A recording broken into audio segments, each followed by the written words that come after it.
नमस्कार, news point लेकर हाजिर हूं मैं राजीव। दोस्तों, बजट सत्र यानी संसद का जो बजट सत्र है उसकी शुरुआत होते ही नरेंद्र मोदी अपने असली खेल पर उतर आए हैं। मोदी का असली खेल है मुद्दों से ध्यान भटकाना और हर बात में किसी भी तरह गांधी परिवार को घसीटकर बेबुनियाद आरोप लगाना।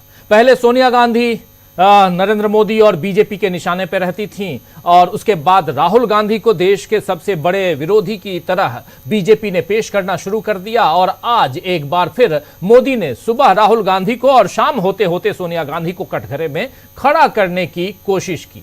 मोदी को सोनिया गांधी, राहुल गांधी और प्रियंका गांधी की आपसी बातचीत से यह मौका मिला। पहले उस वीडियो को आइए देख लेते हैं जिसमें सोनिया गांधी, राहुल गांधी, प्रियंका गांधी आपस में बात कर रहे हैं। वहां माइक और कैमरे लगे हुए थे, लेकिन उसमें से कुछ बातें निकल के आती हैं और उस बात को लपकते हैं मोदी, उस बात को लपकती है बीजेपी और उसके बाद सोनिया गांधी को बदनाम करने की कोशिश शुरू हो गई।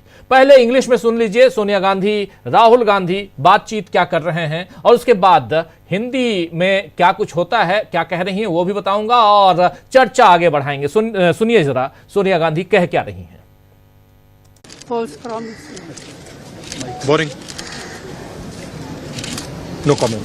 No, the poor lady, the president was getting very tired by the end. Repeating the same thing again No, and she again. could hardly speak, poor thing. थोड़ा पीछे हो जाइए, थोड़ा पीछे हो जाइए। आ रही है तो क्या करें? आ रही है। I'm going to leave you. I want you to tell me. Nice sari Priyanka, nice sari. दादी भाई जब आगे लोग दूसरे को ले जाए बहुत नाइस साड़ी है दादी तो mummy. What's that? We know son of chicken pox. Really? दरअसल राहुल गांधी राष्ट्रपति के अभिभाषण को बोरिंग कह रहे हैं। सोनिया गांधी ने राहुल गांधी और प्रियंका गांधी से आपसी चर्चा में कहा कि उन्होंने लंबा भाषण दिया, यानी राष्ट्रपति ने लंबा भाषण दिया और वो आखिर में थकी लग रही थी। अंग्रेजी में हो रही इस बातचीत में आखिर में सोनिया गांधी ने कहा पुअर थिंग, जिसका मतलब होता है बेचारी। यह सीधे सीधे राष्ट्रपति मुर्मू की थकान पर सोनिया गांधी की सहानुभूति थी। पुअर थिंग, बेचारी। लेकिन नरेंद्र मोदी ने इस बात को लपका और इसे एक आदिवासी राष्ट्रपति का अपमान करार दिया। मोदी इतनी अंग्रेजी तो जानते ही होंगे, अगर वो नहीं जानते हैं तो उनके साथी, उनके ऑफिस पीएमओ ये तो जानता ही होगा कि पुअर थिंग का मतलब गरीब चीज नहीं होता, बल्कि किसी की तकलीफ देखकर भी उसे पुअर कहा जाता है। लेकिन उन्हें गांधी परिवार को निशाने पर लेना था तो इसमें उन्होंने सीधी बात का टेढ़ा मतलब ढूंढ निकाला। दरअसल इसमें नरेंद्र मोदी को अपना फायदा दिखा कि अब उन्हें विपक्ष के सवालों से बचने का मौका मिलेगा, इसलिए क्योंकि विपक्ष अब उन्हें घेरेगा। कहां कहां घेरेगा? उन्हें घेरेगा वहां जहां डॉक्टर अंबेडकर का अपमान हुआ था। विपक्ष उन्हें घेरेगा वहां जहां महाकुंभ में कितने लोग मारे गए यह पूछा जाएगा। विपक्ष उन्हें घेरेगा वहां जहां इस देश के गरीबों के साथ अत्याचार हो रहा है, दलितों के साथ अत्याचार हो रहा है, वंचितों के साथ अत्याचार हो रहा है, वहां घेरेगा विपक्ष। लेकिन इससे बचने के लिए नरेंद्र मोदी को यह जो पुअर थिंग है उसमें से बेचारी की जगह गरीब चीज, जी हां गरीब चीज, ये समझ में आया। आपको बता दूं कि आज से दोस्तों बजट सत्र शुरू हुआ है जो 4 अप्रैल तक चलेगा। कुल 27 बैठकें इस बजट सत्र में प्रस्तावित हैं और कल निर्मला सीतारमण मोदी सरकार के तीसरे कार्यकाल का पहला बजट पेश करेंगी। लोकसभा में सीधे घटने के बाद जो सीधा जो लोकसभा में जो बातें आती रहीं वो घटनाओं के घटने के बाद सबसे बड़ी चीज है कि अब नरेंद्र मोदी जो हैं बतौर प्रधानमंत्री कमजोर हुए हैं। कमजोर कैसे हो गए? क्योंकि 240 सीटों पे आ गए हैं और इस बीच ट्रंप के अमेरिका से सत्ता संभालने के साथ ही जो वैश्विक हालात बने हैं उनका सामना भी करने की चुनौती नरेंद्र मोदी के सामने है। यानी भीतर और बाहर दोनों तरफ नरेंद्र मोदी चुनौतियों से घिरे हुए हैं और ऐसे में उन्हें फिर से संसद में विपक्ष का सामना करना होगा, ये बात वो जानते हैं।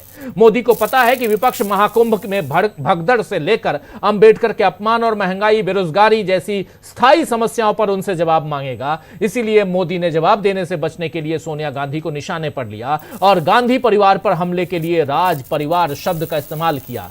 जाहिर है कि नरेंद्र मोदी इस बात को एक बेवजह विवाद में बदलना चाहते हैं। मोदी ने यह सिलसिला शुरू किया और अब पूरी बीजेपी सोनिया गांधी की आलोचना में उतर आई है, लग गई है। संविधान की दुहाई दी जा रही है। आदिवासी समुदाय के खिलाफ कांग्रेस को बताया जा रहा है। ऐसा लग रहा है कि कल राहुल गांधी ने वंचित समाज दशा और दिशा कार्यक्रम में दिल्ली में जो भाषण दिया था, जिसके बारे में हम लोगों ने इसी न्यूज पॉइंट में, इसी समय, इसी वक्त, कल जिस भाषण की चर्चा हमने की थी, उस भाषण का अब हिसाब किताब बराबर करने में बीजेपी लग गई है, क्योंकि वहां से, उस मंच से राहुल गांधी ने नरेंद्र मोदी को, बीजेपी को, इस सरकार को, आरएसएस को खूब घेरा था। वैसे बीजेपी के हमलों का दो टूक जवाब प्रियंका गांधी ने दिया है। प्रियंका गांधी ने बताया है कि उनकी मां ने असल में क्या कहा, और जहां तक माफी की बात है तो प्रियंका ने बीजेपी से ही माफी की मांग कर दी है। आइए जरा सुनते हैं प्रियंका गांधी क्या कह रही हैं और क्यों कह रही हैं कि बीजेपी को माफी मांगनी चाहिए। सुनिए जरा। My mother is a 78-year-old lady. She simply said that the president must have been tired reading such a long speech. Poor thing. I don't think she fully respects. In fact, she has the utmost respect for her. And I think it's very unfortunate that this kind of thing is twisted by the media. They are both respected people. They are older than us. They are a certain age now, and it's pretty clear that she means no disrespect. BJP अध्यक्ष कह रहे हैं कि माफी मांगना चाहिए। BJP माफी की मांग कर अरे जिस खाई में इन्होंने इस देश को डुबोया है, पहले उसके लिए माफी मांगे। तो जहां इन्होंने देश को डुबाया है, पहले उसके लिए माफी मांगे। इस मुद्दे पर मल्लिकार्जुन खड़गे ने भी बीजेपी को घेरा है। उन्होंने ट्वीट किया है और मल्लिकार्जुन खड़गे ने ट्वीट के जरिए सीधे सीधे बीजेपी को, नरेंद्र मोदी को घेरा है। क्या कुछ कहा है मल्लिकार्जुन खड़गे ने इस ट्वीट में, जरा देख लीजिए। लिख रहे हैं मल्लिकार्जुन खड़गे कि महामहिम राष्ट्रपति जी का अपमान तो मोदी सरकार ने उसी दिन कर दिया था जब नई संसद के उद्घाटन समारोह में उन्हें नहीं बुलाया था। भारतीय राष्ट्रीय कांग्रेस व हमारे नेता कभी भी महामहिम राष्ट्रपति या किसी भी नागरिक का अपमान नहीं कर सकते हैं। यह हमारी संस्कृति नहीं है। लोकतंत्र के मंदिर और राम मंदिर दोनों से हमारी मौजूदा राष्ट्रपति और पिछले राष्ट्रपति जी को भाजपा ने ही जानबूझकर दूर रखा था। आज इकोनॉमिक सर्वे ने मोदी सरकार को सच्चाई का आईना दिखाया है। अर्थव्यवस्था की दुर्दशा को दिखाने के लिए भाजपा नेता और मीडिया का एक अंश श्रीमती सोनिया गांधी जी के वाक्यांश को तोड़ मरोड़ रहे हैं। कांग्रेस पार्टी ने हमेशा महामहिम राष्ट्रपति के पद की मर्यादा का आदर किया है। यह बात लिख रहे हैं मल्लिकार्जुन खड़गे, और साफ साफ यहां सोनिया गांधी के जो वाक्यांश हैं उसको तोड़ मरोड़ कर पेश किया जा रहा है। ये कह रहे हैं यहां पर मल्लिकार्जुन खड़गे, यानी मल्लिकार्जुन खड़गे ने सीधा सीधा बता दिया है कि आपने अपमान किया है, न कि हमने अपमान किया है। आपको बता दूं कि राष्ट्रपति के अभिभाषण पर जिस टिप्पणी को लेकर बीजेपी ने इतना हंगामा मचाया है, असल में सोनिया गांधी ने आधिकारिक तौर पर बयान दिया ही नहीं। वे तीनों आपस में चर्चा कर रहे थे, और ऐसा नहीं है कि केवल गांधी परिवार ने राष्ट्रपति के अभिभाषण पर कुछ कहा हो। कांग्रेस के कई सांसदों ने इस पर सवाल उठाए, विपक्षी दलों के कई सांसदों ने सवाल उठाए, और आरजेडी सांसद मनोज झा ने तो बाकायदा यहां बाइट देकर अपनी बात रखी।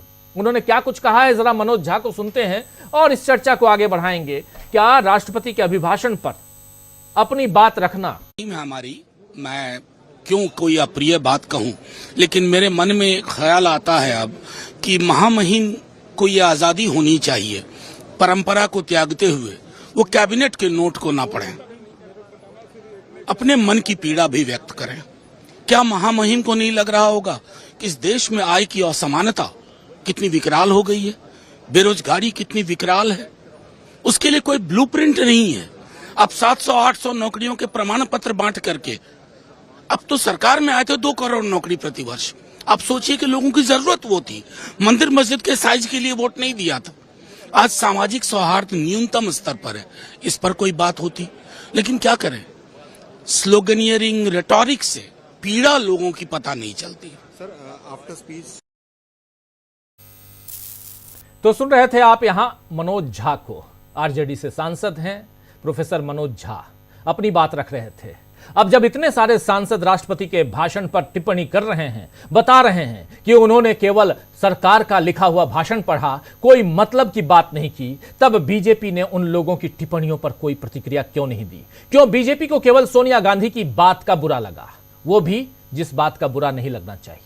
वैसे लोकतंत्र में इस तरह बुरा लगने या लगाने से काम नहीं चलता है दोस्तों। अगर आप सार्वजनिक जीवन में हैं तो कुछ बातें सहनी भी पड़ती हैं, लेकिन मोदी और बीजेपी के बाकी नेता उनके खिलाफ हुई हर बात को देश विरोधी साजिश करार दे रहे हैं।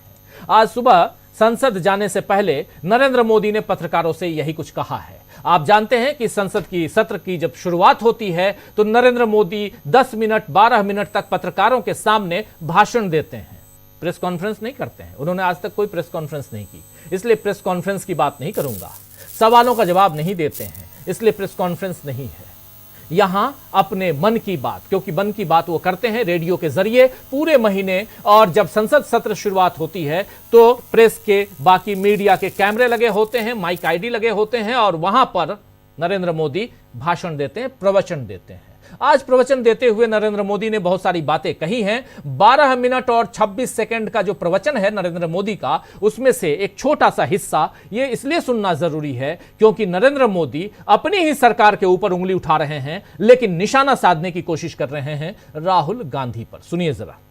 तो आज एक बात आपने जरूर नोट की होगी, मीडिया के लोगों ने तो जरूर करनी चाहिए। शायद 2014 से लेकर अब तक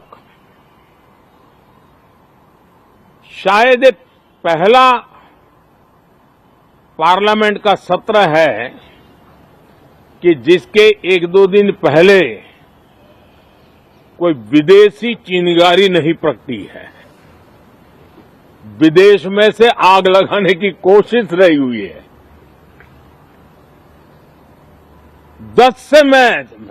10 साल से 14 से देख रहा हूं, हर सत्र के पहले शरारत करने के लिए लोग तैयार बैठते थे, और यहां उसको हवा देने वालों की कोई कमी नहीं है। ये पहला सत्र मैं पिछले 10 साल के बाद देख रहा हूं कि जिसमें किसी भी विदेशी कोने से कोई चिंगारी नहीं हुई। साथियों बहुत बहुत धन्यवाद। तो साथियों बहुत बहुत धन्यवाद। लेकिन उससे पहले नरेंद्र मोदी जो बात कह गए, क्या अपने ऊपर निशाना नहीं साध रहे थे? मोदी ने विदेशी शरारत और चिंगारी को हवा देने की बात कही तो सभी को समझ आ गया कि वो राहुल गांधी पर निशाना साध रहे हैं। हालांकि मोदी से सवाल होने शुरू हो गए कि जब 10 सालों से आपको शरारत होने की खबर थी और लगातार हर सत्र के पहले ऐसी खबर आती थी कि विदेश में जाकर कोई देश के खिलाफ आवाज बुलंद कर रहा हो, चिंगारी लगा रहा हो बकौल नरेंद्र मोदी, तो अब आपने क्या किया? तब क्या किया? अब तक क्या किया? क्यों हाथ पर हाथ धरकर बैठे रहे आप?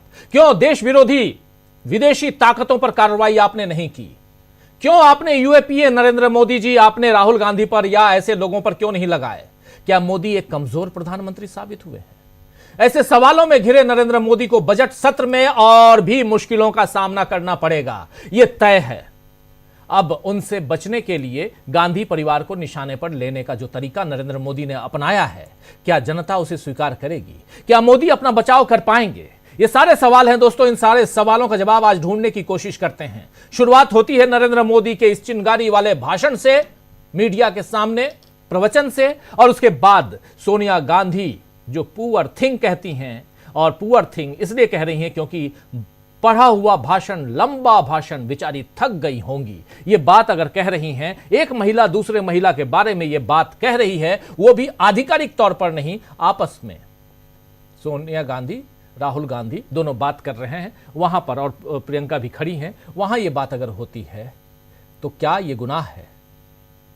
चलिए, अगर गुनाह है तब भी और नहीं है तब भी, इस पर चर्चा करते हैं। नरेंद्र मोदी सोनिया गांधी को फंसाने के चक्कर में क्या बीजेपी फंस गई है? ये एक बड़ा सवाल है। इन सवालों का जवाब ढूंढने की कोशिश करते हैं और कैसे अपने ही खेल में